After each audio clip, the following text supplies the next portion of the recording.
মাত্র ২৩ বছর বয়সেই দেশের জন্য জীবন দিলেন তরুণ সেনা কর্মকর্তা। দেশ ও দেশের মানুষের সুরক্ষা নিশ্চিত করতে গিয়ে ঘাতকের হাতে প্রাণ হারান লেফটেন্যান্ট তানজিম সারোয়ার নির্জন।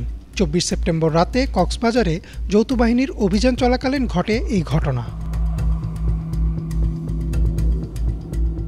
বাংলাদেশ সেনাবাহিনীর অফিসিয়াল ফেসবুক পেজে একটি পোস্টের মাধ্যমে ঘটনাটি নিশ্চিত করা হয়েছে। একই পোস্টে আরও বলা হয়, ২৪ সেপ্টেম্বর মঙ্গলবার রাত আনুমানিক ৩টায় গোয়েন্দা তথ্যের ভিত্তিতে কক্সবাজারের চকরিয়া উপজেলার ডুলহাজারা ইউনিয়নের পূর্ব মাইজপাড়া গ্রামে ডাকাতির খবর পেয়ে চকরিয়া সেনা ক্যাম্প থেকে একটি দল দ্রুত রওনা হয় ঘটনাস্থলের উদ্দেশ্যে। ভোর আনুমানিক ৪টায় মাইজপাড়া গ্রামে অভিযান শুরু করে সেনা সদস্যরা। সেনাবাহিনীর উপস্থিতি টের পেয়ে ৭ থেকে ৮ জনের একটি ডাকাত দল পালিয়ে যাওয়ার চেষ্টা করে। সে সময় লেফটেন্যান্ট তানজিম অদম্য প্রাণশক্তি নিয়ে দলটির পিছু নেন।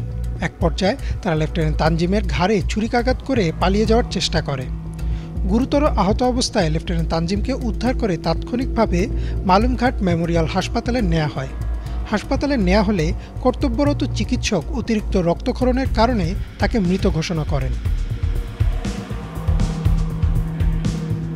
ঘটনাস্থল থেকে ৩ জন ডাকাত ও ডাকাত সন্দেহে আরও ৩ জনকে আটক করা হয়।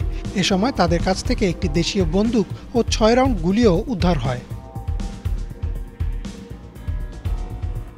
লেফটেন্যান্ট তানজিমের জন্ম ২০০০ সালে টাঙ্গাইল জেলায়। মেধাবী এই সেনা কর্মকর্তা পাবনা ক্যাডেট কলেজ থেকে উচ্চ মাধ্যমিক পাশ করেই ৮২তম দীর্ঘমেয়াদী কোর্সে বাংলাদেশ মিলিটারি একাডেমিতে যোগ দেন। ২০২২ সালের ৮ জুন তিনি আর্মি সার্ভিস কোর বা ASC-তে কমিশন লাভ করেন। লেফটেন্যান্ট তানজিম সারোয়ার নির্জনের এই আত্মত্যাগ নাড়া দিয়েছে পুরো দেশকে। সামাজিক যোগাযোগ মাধ্যমেও ভেসে বেড়াচ্ছে তার বীরত্বগাথা।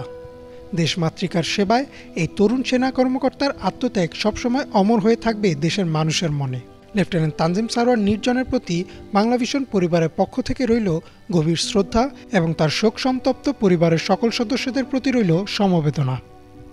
ইমরান মাহমুদ, বাংলাভিশন।